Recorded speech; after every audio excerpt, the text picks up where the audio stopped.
Welcome to my channel chaos tour and eat blog. আজকে তোমাদের কাছে আবার একটা নতুন মেলা নিয়ে এসেছি। আশা করছি তোমরা সবাই ভালো আছো, আমিও ভালো আছি। আজকে নিয়ে এসেছি কাকুরগাছির একটি অন্যতম মেলা, হচ্ছে সুভাষ মেলা, যেটা শুরু হয় নেতাজি সুভাষচন্দ্র বসুর জন্মদিন অর্থাৎ 23শে জানুয়ারি থেকে, আর চলে পুরো 1 মাস ব্যাপী মেলা। 22শে ফেব্রুয়ারি পর্যন্ত চলে। এই মেলাটা কিন্তু অনেকটাই বড় হয়, পুরো রাস্তা থেকে দুপাশ দিয়ে মেলাটা বসে একদম মানে মাঠের ভেতরেও, মাঠটাও একটা পার্ক, অনেক বড় একটা পার্ক। সেখানে সমস্ত কিছুর দোকান তোমরা পেয়ে যাবে, খেলনা, জুয়েলারি থেকে শুরু করে চেয়ার, টেবিল, ডাইনিং টেবিল, খাট, এইসবের দোকান পাবে, জুতো, জামা, মানে সব কিছুর দোকান তোমরা পেয়ে যাবে, কাপ প্লেট, মানে সব কিছুর দোকান এখানে পেয়ে যাবে। এটা এমন একটা মেলা, এই মেলাটা আমার খুবই ভালো লাগে, যে এই মেলাতে এমন কোনো দোকান নেই যে দোকানটা এখানে মানে থাকে না। আর বিভিন্ন রকমের রাইড পেয়ে যাবে, বাচ্চারা গেলে খুবই খুশি হবে। যেমন এখানে রয়েছে বিভিন্ন রকমের নাগরদোলা আছে, বাচ্চাদের নাগরদোলা আছে, বড়দের নাগরদোলা আছে, টয় ট্রেন আছে, তাছাড়াও বিভিন্ন রকমের আরও অনেক রাইড আছে। এই মেলাটা কিন্তু তোমরা কাকুরগাছি থেকেও, মানে যে কোনো জায়গা থেকে তোমরা যদি কাকুরগাছি মোড়ে আসো, তো কাকুরগাছি মোড়ে নেমে তোমরা হাঁটা পথে 5-7 মিনিট হেঁটেই তোমরা যে কাউকে জিজ্ঞেস করলেই বলে দেবে সুভাষ মেলা কোথায়। তাছাড়াও যদি তোমরা শিয়ালদা বা বাগুইআটি এই সাইড থেকে যাও, তাহলে যে কোনো মানে বাসে, যেমন 44, 45 এই বাসগুলোতে, তোমরা নাগেরবাজার থেকে 223, 221 এই বাসগুলোতে বললেই হবে আমরা সুভাষ মেলা নামবো, তোমাদের একদম মেলার গেটের সামনেই নামিয়ে দেবে।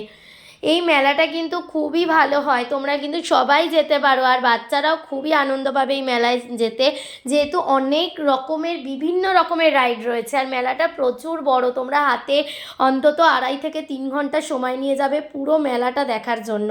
আর এই মেলায় কিন্তু জিনিসপত্র অন্যান্য মেলার থেকে অনেক সস্তায় পাওয়া যায়। আমি অনেক বছর ধরে এই মেলাটা যাই, মেলাটা আমি অন্তত মানে একদিন 2-3 বার তো 1 বছরে আমার যাওয়াই হয়ে যায়, 1 মাসের মধ্যে আমার 2-3 বার যাওয়া হয়ে যায় মেলাতে, এতটাই আমার এই মেলাটা ভালো লাগে। তোমরাও সবাই যাও। এই মেলাটা মোটামুটি বিকেল 5টা থেকে রাত 9টা পর্যন্ত খোলা থাকে। তোমরা ছুটির দিনে যাবে না, ছুটির দিনে গেলে কিন্তু প্রচুর ভিড় হয়। আমি যেমন 26শে জানুয়ারিতে গেছিলাম, প্রচুর ভিড় হয়েছিল। তোমরা সোম থেকে শুক্রর মধ্যে যাওয়ার চেষ্টা করবে, তাহলে অনেকটা ফাঁকা পাবে এবং পুরো মেলাটা ঘুরে অনেক সুন্দর দেখতে পারবে। বিভিন্ন রকমের খাবার আছে, ভেতরেও আছে, বাইরেও আছে, তোমরা খেতে পারবে। দেখো এখানে অনেক খাবারের দোকান রয়েছে, এখানে রয়েছে বিভিন্ন কিরিংয়ের দোকান, মানে চাবির রিং রয়েছে। তাছাড়াও এখানে দেখো রয়েছে 10 টাকাওয়ালা দোকানও কিন্তু এখানে আছে, হোলসেল 10 টাকায় বিভিন্ন জিনিসও কিন্তু তোমরা পেয়ে যাবে।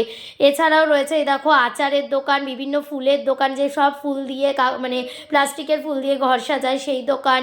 তাছাড়া এইসব বেলুন ফাটানোর দোকানও আছে, তোমরা জানো বন্দুক দিয়ে বেলুন ফাটায়, সেই সব দোকানও এখানে আছে। এছাড়াও রাস্তা দিয়েও প্রচুর দোকান বসে ফুটপাতে, সেগুলোও তোমরা দেখতে পাবে, সেখানেও অনেক কম দামে দামে জিনিস পাওয়া যায়। এই দোকানগুলো দেখবে, তোমরা চলে আসো খুব তাড়াতাড়ি। এই মেলায় 1 মাস রয়েছে, এই মেলাটা দেখো এবং খুব আনন্দ করো, বাচ্চাদেরও নিয়ে আসো। সেদিন কিন্তু প্রচুর ভিড় হয়েছিল, এই দেখো প্রচুর ভিড় রয়েছে মেলাতে। আরও এই ধরনের ভিডিও পেতে চ্যানেলটিকে লাইক, শেয়ার, কমেন্ট এবং সাবস্ক্রাইব করো, অনেক অনেক শেয়ার করো। আরও ভিডিও নিয়ে আসবো তোমাদের কাছে, এরকম ধরনের মেলা বা অচেনা জায়গার অনেক ভিডিও নিয়ে আসবো। তোমরা কিন্তু অবশ্যই কমেন্ট করো কী ধরনের ভিডিও তোমরা দেখতে চাইছো। মেলায় কিন্তু অনুষ্ঠানও হচ্ছিল, এই দেখো এখানে বিভিন্ন গান বাজনা হচ্ছিল। গানটা তোমাদের সাথে শেয়ার করতে পারলাম না, কপিরাইট চলে আসবে, তাই জন্য। তারপর ভেতরে একটা নেতাজির মিউজিয়ামও আছে, ওখানে তোমরা ঢুকে বিভিন্ন নেতাজির জিনিসও দেখতে পাবে। তো এখানে ছিল টয় ট্রেন, এই টয় ট্রেনটা বাচ্চাদের জন্য ছিল, বাচ্চারা মানে গোল গোল হয়ে লাইনের ওপর দিয়ে ঘুরছিল, বাচ্চারা অনেক মজা পাবে, তাই জন্য এই টয় ট্রেনটা খুবই ভালো, তোমরাও বাচ্চাদের নিয়ে এখানে আসতে পারো। আর এখানেই আমরা শেষ করলাম। থ্যাংক ইউ, তোমরা সবাই ভালো থাকবে, সুস্থ থাকবে, এবং আমি যে মেলাগুলো দেখাচ্ছি সবাই মেলাতে গিয়ে ঘুরে আসবে। এই দেখো বাইরেও অনেক দোকান রয়েছে, প্রচুর ভিড় রয়েছে এখানে। দেখো কত খাবারের দোকান রয়েছে, এখানে লাইটিংয়ের দোকান রয়েছে,